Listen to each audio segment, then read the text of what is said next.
12 సంవత్సరాలకొకసారి ఉత్తరప్రదేశ్లోని ప్రయాగ్రాజ్లో మహాకుంభమేళా నిర్వహిస్తారు. అయితే ప్రతిసారి 12 ఏళ్ల వ్యవధిలోనే మహాకుంభమేళాను ఎందుకు నిర్వహిస్తారు? అందుకు గల కారణాలేంటో ఇప్పుడు తెలుసుకుందాం. హిందూ సనాతన ధర్మంలో మహాకుంభమేళాకు ఎంతో ప్రాముఖ్యత ఉంది. ప్రతి 12 సంవత్సరాలకొకసారి మహాకుంభమేళాను నిర్వహిస్తారు. ఈ కుంభమేళాలో పాల్గొనేందుకు ప్రపంచ నలుమూలల నుంచి లక్షలాది సంఖ్యలో భక్తులు తరలివస్తారు. దీనికంటే ముందు ప్రతి 4 సంవత్సరాలకొకసారి కూడా కుంభమేళా కార్యక్రమాలు నిర్వహిస్తారు. అర్ధ కుంభమేళాను ప్రతి 6 ఏళ్లకొకసారి హరిద్వార్ లేదా ప్రయాగ్రాజ్లో నిర్వహిస్తారు. పూర్ణ కుంభమేళా మాత్రం ప్రతి 12 ఏళ్లకొకసారి ప్రయాగ్రాజ్, హరిద్వార్, ఉజ్జయిని, నాసిక్లో నిర్వహిస్తారు. ఇంతకు ముందు 2013 సంవత్సరంలో ప్రయాగ్రాజ్లో మహాకుంభమేళా నిర్వహించారు. మళ్లీ ఇప్పుడు 13 జనవరి 2025 నుంచి 26 ఫిబ్రవరి 2025 వరకు మహాకుంభమేళా నిర్వహించనున్నారు. జ్యోతిష శాస్త్రం ప్రకారం సూర్యుడు మకరంలోకి ప్రవేశించినప్పుడు మహాకుంభం ప్రారంభమవుతుంది. హిందూ మత విశ్వాసాల ప్రకారం మకర సంక్రాంతి పండుగ నుంచే కుంభ స్నానం ప్రారంభమవుతుంది.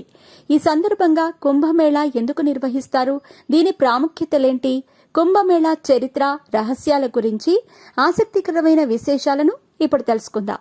బిజీగా గడుపుతున్న లైఫ్ లో చిన్న బ్రేక్ తీసుకుని ఎంజాయ్ చేయాలి అనుకుంటున్నారా? అయితే వెంటనే ఆర్వీ వెకేషన్స్ ప్రైవేట్ లిమిటెడ్ ని సంప్రదించండి. మరిన్ని డీటెయిల్స్ కోసం సంప్రదించండి 7997979960. కుంభమేళా స్నానానికి దాదాపు 850 ఏళ్లకు పైగా చరిత్ర ఉంది.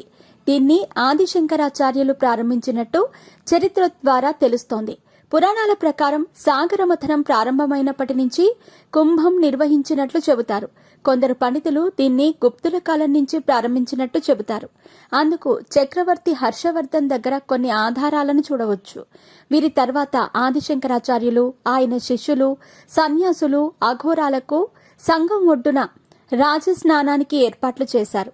ఇక్కడ స్నానం చేయటం వల్ల మోక్షం పొందుతారని చాలా మంది నమ్ముతారు. అందుకే లక్షల సంఖ్యలో భక్తులు తరలి వస్తారు. హిందూ పురాణాల ప్రకారం దేవతలు, రాక్షసులు కలిసి సాగరమథనం చేశారు. ఈ సమయంలో అనేక రత్నాలు, అప్సరసలు, జంతువులు, విషం, అమృతం వంటివి బయటకొచ్చాయి. అయితే అమృతం విషయంలో దేవతలు, రాక్షసుల మధ్య వివాదం తలెత్తింది. ఈ సమయంలో కొన్ని అమృతపు చుక్కలు భూమిపై పడ్డాయి.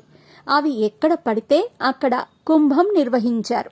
ప్రయాగ, నాసిక్, హరిద్వార్, ఉజ్జయినిలో అమృతపు చుక్కలు పడ్డాయని పురాణాల్లో పేర్కొనబడింది. అమృతం కోసం జరిగిన పోరాటం చంద్రుడు అమృతాన్ని ప్రవహించకుండా కాపాడాడు. గురువు కలశం దాచాడు. సూర్యదేవుడు కలశాన్ని పగిలిపోకుండా కాపాడాడు. శనిదేవుడు ఇంద్రుని కోపం నుంచి రక్షించాడు.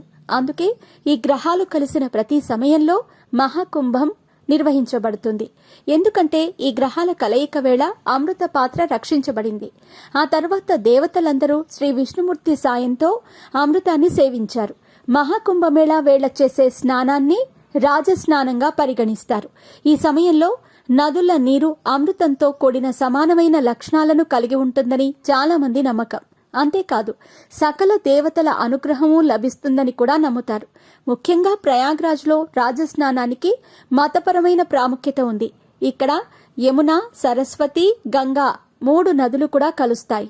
వేద జ్యోతిష్యం ప్రకారం బృహస్పతి ఒక రాశిలో ఒక ఏడాది పాటు నివాసం ఉంటాడు.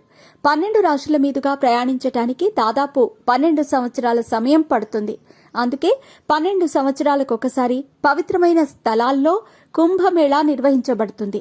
అదేవిధంగా ప్రతి 3 సంవత్సరాలకొకసారి వివిధ ప్రదేశాలలో ఉత్సవాలను నిర్వహిస్తారు. కుంభంలో బృహస్పతి, మేషంలో సూర్యుడు ఉన్నప్పుడు హరిద్వార్లో కుంభోత్సవాలు ప్రారంభమవుతాయి. ఇదిలా ఉండగా హిందూ గ్రంథాల ప్రకారం భూలోకంలో ఒక ఏడాది దేవతలకు ఒక రోజుతో సమానం. దీని ప్రకారం దేవతలు, రాక్షసుల మధ్య 12 ఏళ్ల పాటు యుద్ధం జరిగింది.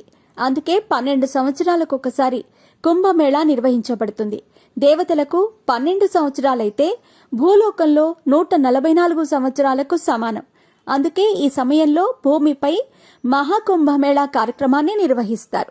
మహాకుంభమేళా స్నానాల తేదీలు: 13 జనవరి 2025 పుణ్య పూర్ణిమ, 14 జనవరి 2025 మకర సంక్రాంతి, 29 జనవరి 2025 మౌని అమావాస్య, ఫిబ్రవరి 3, 2025 వసంత పంచమి, ఫిబ్రవరి 12, 2025 మాఘ పూర్ణిమ, ఫిబ్రవరి 26, 2025 మహాశివరాత్రి రోజున కుంభమేళా చివరి పుణ్యస్నానం ముగుస్తుంది.